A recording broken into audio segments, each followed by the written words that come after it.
문학비 수업입니다. 이번 시간에는 안도현의 간격, 나이덕의 시 몇 편을 읽어보겠습니다. 간격, 안도현. 숲을 멀리서 바라보고 있을 때는 몰랐다.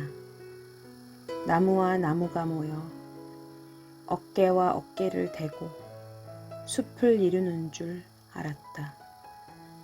나무와 나무 사이 넓거나 좁은 간격이 있다는 걸 생각하지 못했다.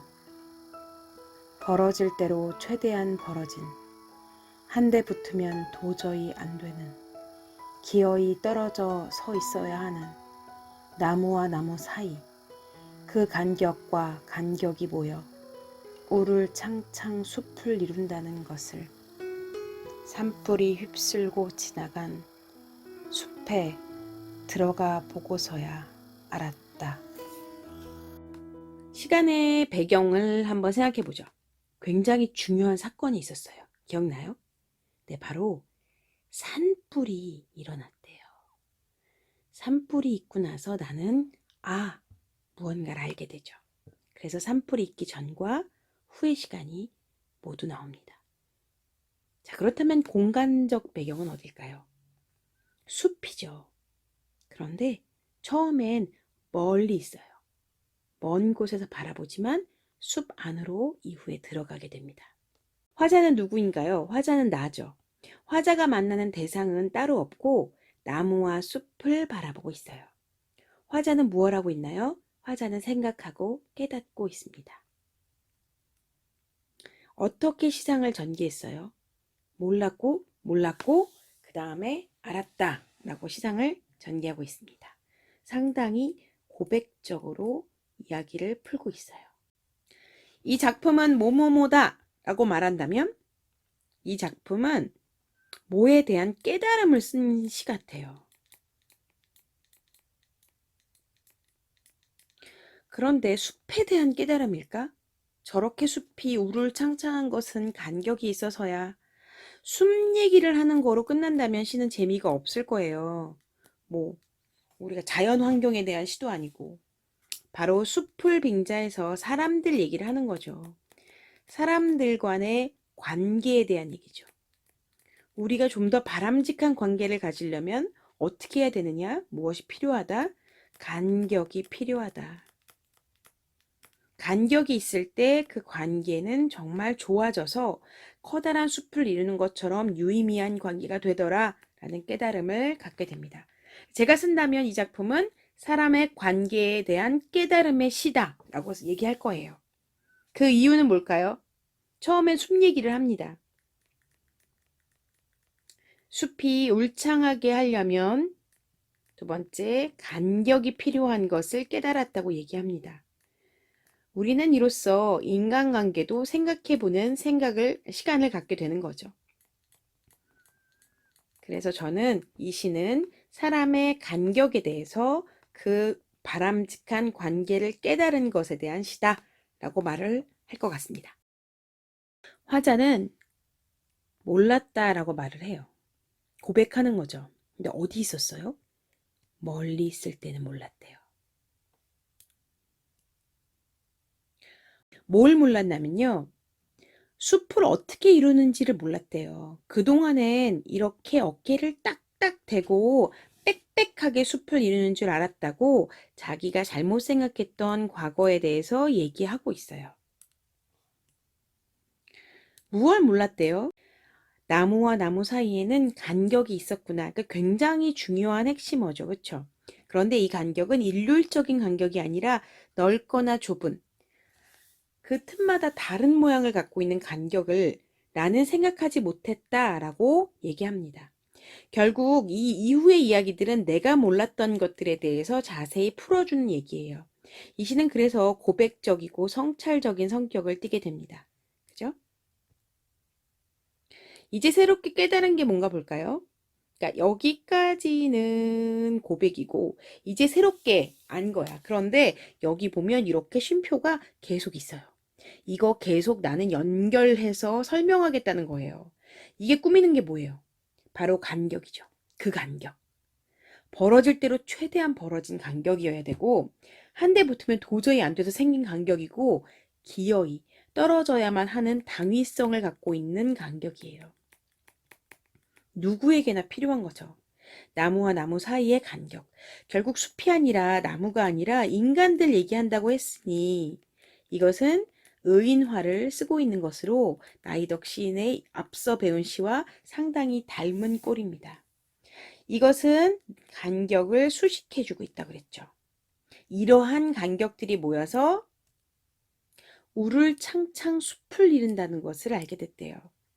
울창한 숲은 우리가 가꾸는 인간관계의 가장 아름다운 모습일 거고 우리의 목표일 거예요.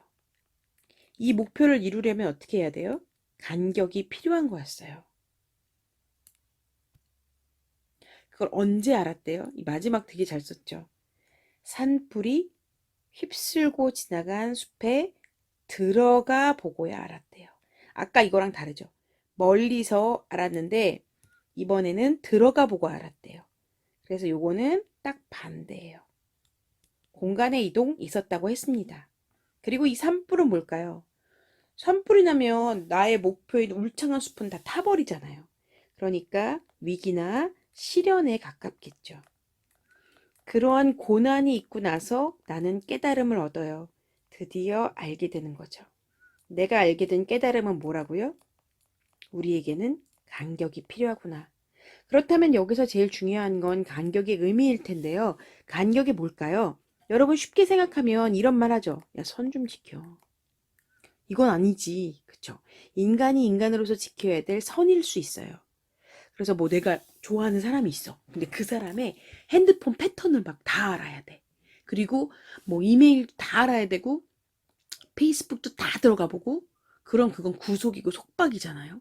그래서 적당한 선을 지키는 것이 우리 관계에 훨씬 더 윤택함을 준다는 거죠. 또 다른 의미로는 여유라고 볼 수도 있어요. 삶의 여유 없이 계속 빽빽하게 만남과 일상과 이런 걸 지속하다 보면 우리는 더 이상 클 수가 없다. 우리 삶에는 여유가 필요하다라는 얘기로 받아들여져도 좋겠습니다. 자, 작품 설명으로 들어가 봅시다. 어조는 상당히 독백적이고 성찰적인 어조예요. 주제는 무엇이 소중해요? 간격이 소중해요. 그것을 어떻게 알았어요? 깨달았어요. 어떻게? 숲에 들어가서. 나무를 의인화하여 인간 삶과 관련된 의미를 부여했다고 했어요. 새롭게 깨달음을 얻기 전의 상황과 전에는 몰랐는데 깨달음을 얻고 나서 알았다. 대비하여 표현하고 있죠. 네. 이거 나중에 학교 오면 다 프린트 주려고 다 복사해 놨거든요. 그때 이제 학교 와갖고 받아가시면 됩니다. 자, 학습활동 17쪽에 3번에 1번과 2번 문제가 있습니다. 숲에 관한 화자의 인식을 볼까요? 숲을 멀리서 봤을 때 어땠어요? 어깨와 어깨를 대고 숲을 이루는 줄 알았어요. 그런데 들어가 보니 간격이 있어요. 그런데 그 간격은 넓거나 좁은 규칙적이지 않은 그런 모습을 띠고 있는 자유로운 모습의 간격이었죠. 자, 이번의 문제를 봅시다. 화자의 인식 변화가 어떻게 다르냐라고 묻고 있습니다. 그 복숭아나무 곁으로는 무엇에 따른? 시간의 흐름에 따른 화자의 인식 변화를 드러낸다. 즉, 그 복숭아 나무를 피상적으로 봤을 때는 부정적으로 인식해 멀리하려고 하지만 시간이 흐르면서 시간의 흐름에 따라 화자는 인식의 변화를 느끼게 되죠. 반면 간격이란 시는 시간의 흐름과 동시에 공간의 이동에 따라서 인식 변화가 일어나요. 멀리서만 봤을 때는 빽빽하게 모여갖고 숲을 이루는 거라고 생각했지만 산불이 휩쓸고 난 후에 숲에 들어가 보고 나서는 나무와 나무 사이의 간격이 숲을 이루는 것을 알게 돼요. 또 시간이 흐른 거죠. 산불 후에. 전과 후는 다릅니다. 자, 나이덕님의 시와 약간 비슷한 느낌을 갖고 있어서 아마 두 시를 교과서에서 묶은 것 같아요. 어떤 시가 좀 더 와닿았는지 모르겠습니다. 안도현 시인의 유명한 시에는 그런 거 있어요. 연탄재 함부로 발로 차지 마라. 너는 언제 한번 따뜻한 사람이었느냐. 이렇게 짧은 시인데 울림을 탁 주는 시가 있었죠. 어두워진다는 그리고 안도현은 백석이란 시인의 시를 곧 배울 텐데 윤동주도 백석을 엄청 사랑했거든요. 근데 그 백석에 대한 사랑이 되게 깊어서 그분의 시 구절을 자기 시집의 제목으로 따기도 하고 백석 평전을 또 쓰기도 했으니까 관심 있는 친구들은 안도현 선생님이 쓰신 백석 평전을 한번 읽어보세요. 자, 어두워진다는 것. 지금부터 이 시집 읽기 숙제였던 거 아시죠? 그쵸? 학교 홈페이지에서 시집 2권 읽어라, 소설 2편 읽어라, 영화 1편 봐라 그랬는데 시집 2권이 뭐였는지 기억나세요? 네, 하나는 백석의 시집을 읽어라. 우리가 또 백석 시가 교과서에 나오니까. 근데 백석은 원래 시집이 사슴이라고 하나 있었어요. 네, 후에 출판되면서 나와 나타샤와 흰 당나귀 이렇게도 출판됐고요. 백석 전집 이렇게도 출판됐는데 시가 진짜 너무 아름답거든요. 꼭 읽어보시고 또 그 다음에 어두워진다는 것이라는 시집을 읽어보라고 했습니다. 시집을 좀 읽으면 시인의 스타일에 대해서 좀 알게 되거든요. 상당히 청각적인 부분들이 많아서 읽을 맛이 나는 시였을 거라고 생각합니다. 자, 그래서 우리는 19쪽에 어두워진다는 것이라는 시를 한번 들어보고 생각해 보겠습니다. 아름다운 안소희 선생님께서 낭송해 주시는 시를 잘 듣고 한번 기록해 보면서 귀를 딱 열고 들어주실까요? 5시 44분의 방이 5시 45분의 방에게 누워있는 나를 넘겨주는 것. 슬픈 집 한 채를 들여다보는 듯 몸을 비추던 햇살이 불현듯 그 온기를 거두어 가는 것. 멀리서 수원 은사시나무 한 그루가 쓰러지고 나무 껍질이 시들기 시작하는 것. 시든 손등이 더는 보이지 않게 되는 것. 5시 45분에서 기억은 멈추어 있고 어둠은 더 깊어지지 않고 아무도 쓰러진 나무를 거두어 가지 않는 것. 그토록 오래 서 있었던 뼈와 살, 비로소 아프기 시작하고 가만히 금이 간 갈비뼈를 혼자 쓰다듬는 저녁.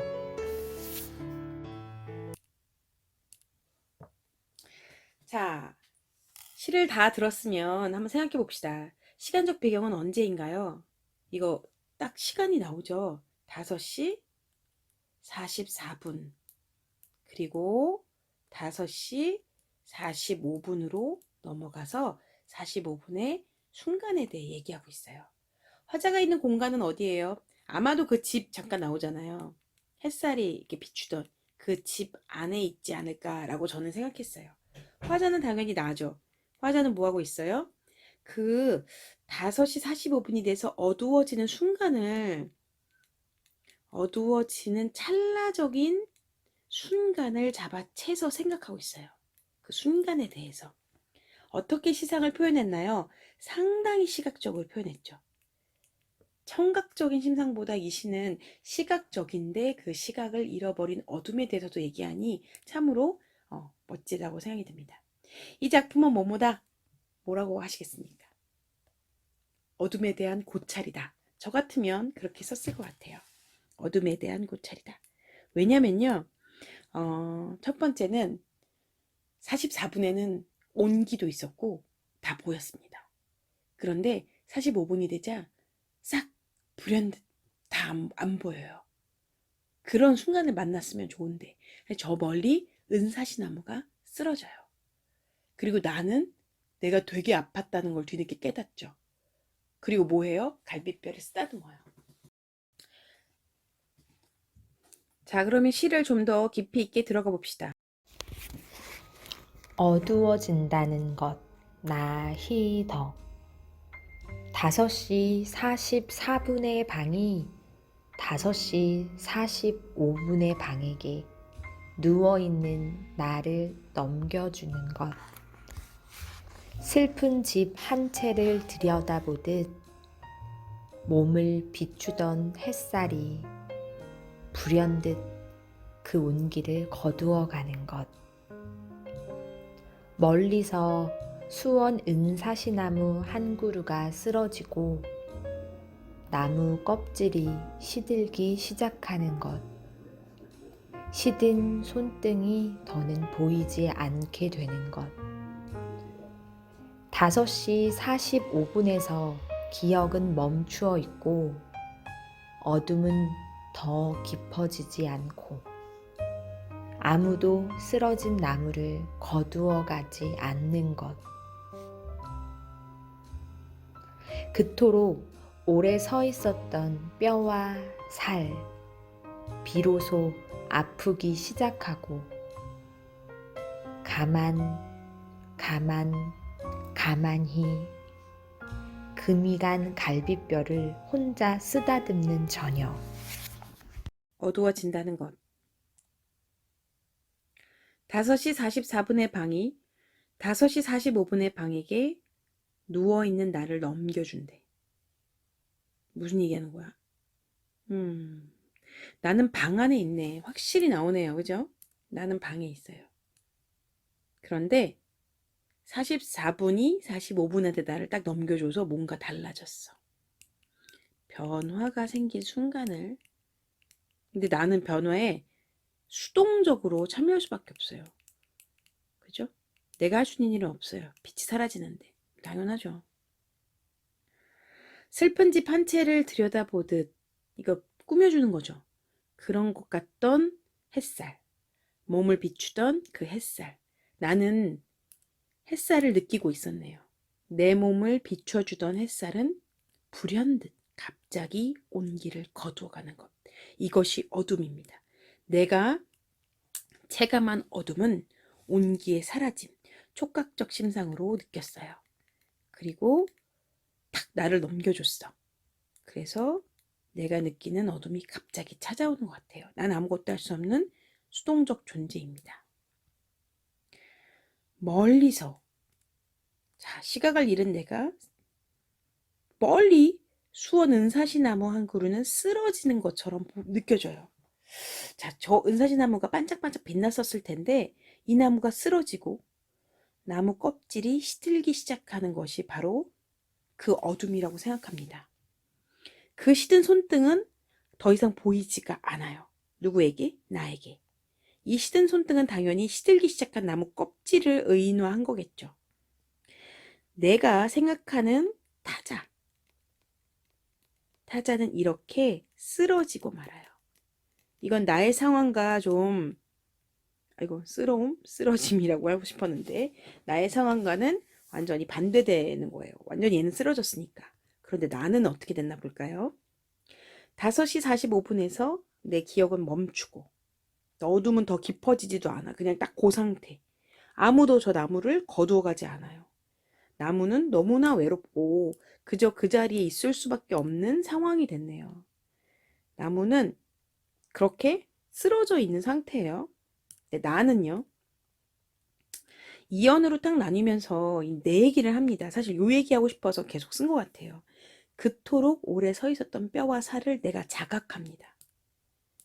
나는 내가 되게 오래 서 있었다는 것도 모르고 있었는데 자각을 해요. 은사시나무랑 좀 다른 거죠. 쟤도 계속 서 있었는데 비로소 아파요. 계속 자각하죠. 그래서 난 뭐 해요? 저 나무는 아무도 걷어가지도 않는데 나는 내 스스로가 나를 위로해요. 그것도 어떻게? 가만히 금이 간 갈비뼈를 혼자 쓰다듬습니다. 이 저녁에. 이거 뭐 하는 거예요, 여러분들? 갈비뼈 한번 쓰다듬어 봐요. 이거 약간 토닥토닥 하는 것 같죠? 나에게 작은 손을 내밀어 손을 잡아봐. 그럼 그 기도하는 것 같죠? 이 동작은 한번 해봐야 돼요. 아까 얘기한 건 잠깐 윤동주의 시를 얘기한 건데 이거는 금이 간 갈비뼈를 혼자 쓰다듬어. 그러면은 뭐 아유 배부르다 이게 아니잖아요. 아프기 시작한 금간 갈비뼈면 나의 상처예요. 나는 너무 오래 살고 너무 오래 아파서 내 상은 내 상처. 사실 진짜 상처라기보다는 마음의 상처겠죠. 그동안 너무 지쳤어. 그런데 그걸 쓰다듬어요. 누가? 나 혼자 가만히 나에게 위로를 건네는 거죠. 나무는 아무도 위로하지 못했지만 나는 나를 위로하고 있었죠. 언제? 어두워지면서. 그러니까 어두워지면서 시각을 다 잃었잖아요. 이런 감각들, 온기, 이런 감각이 없어요. 배제된 채 나는 나를 알아봐요. 나 자아에 대해서 생각하는 시간을 갖는 거죠. 언제? 이 어둠 속에서. 자아에 대해서 생각해요. 그러니까 내가 너무 안쓰러워. 너무 오래 서 있었어. 아팠구나 하고 비로소 알게 돼요.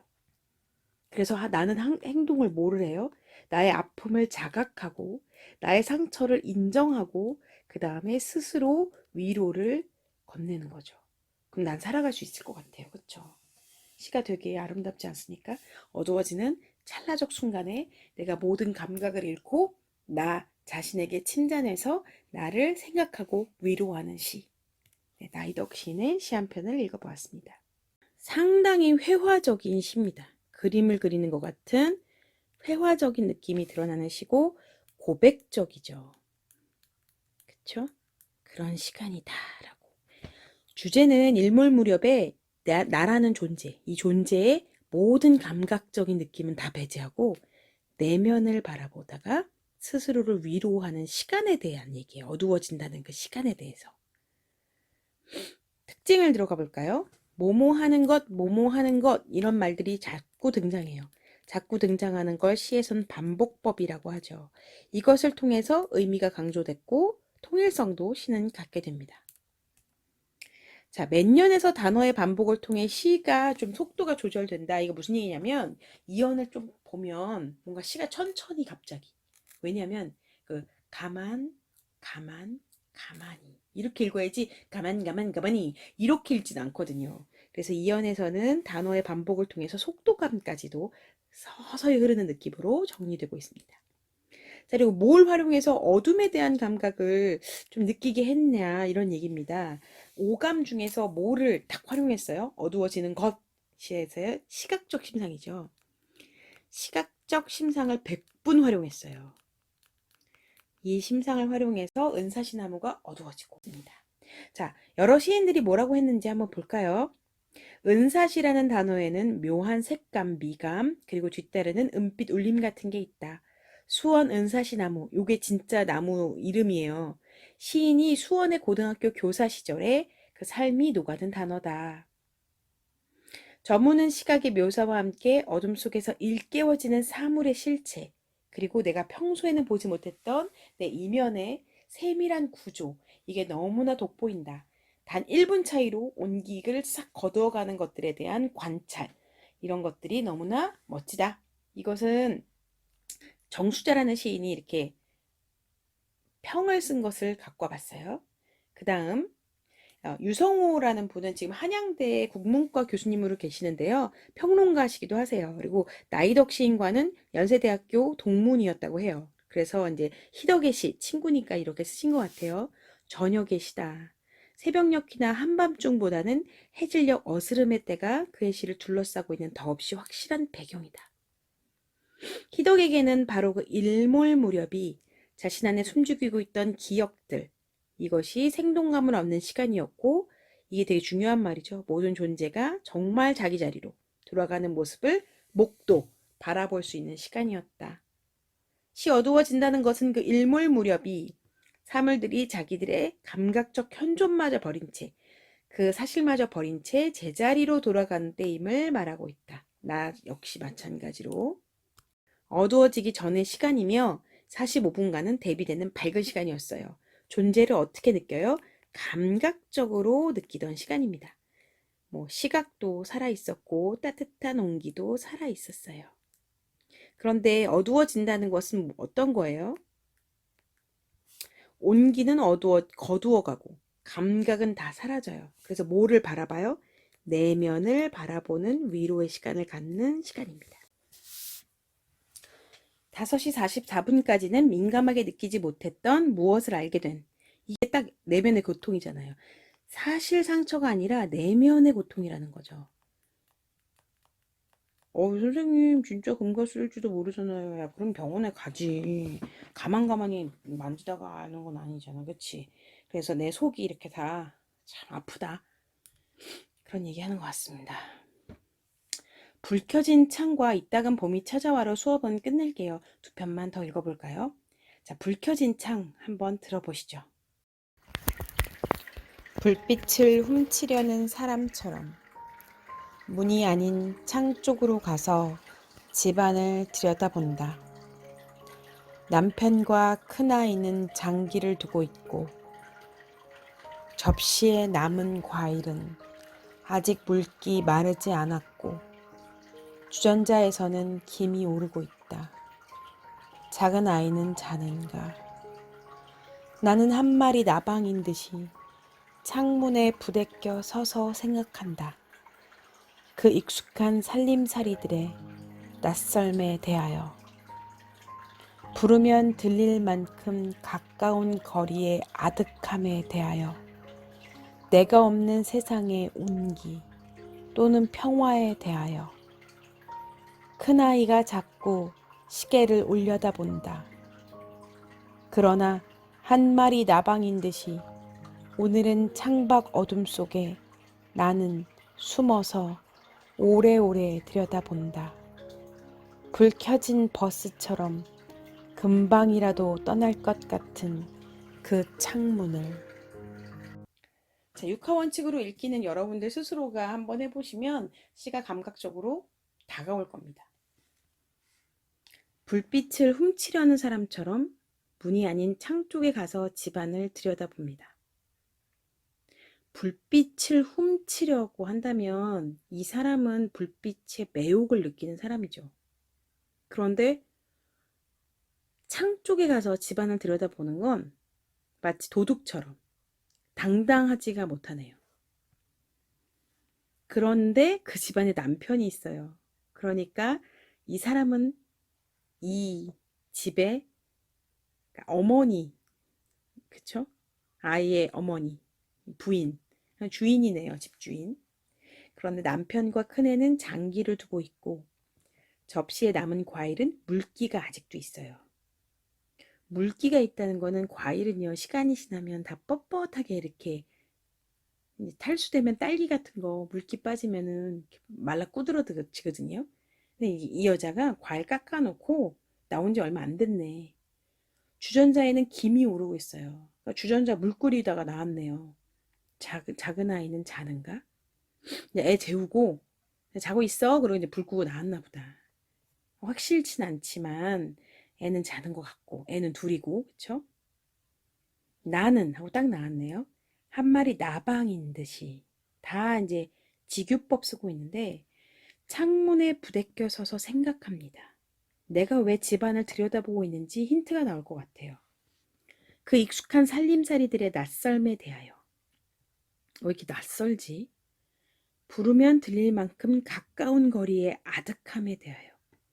이렇게 가까운데 왜 이렇게 거리감이 느껴지지? 내가 없는 세상의 온기 또는 평화에 대하여. 내가 없는데 저렇게 평화로워. 저렇게 따뜻해. 이게 너무 낯선 거죠.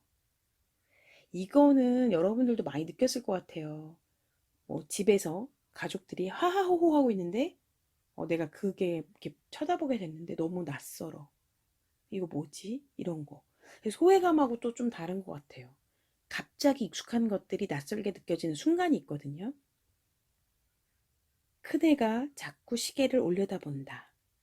얘는 왜 시계를 올려다볼까?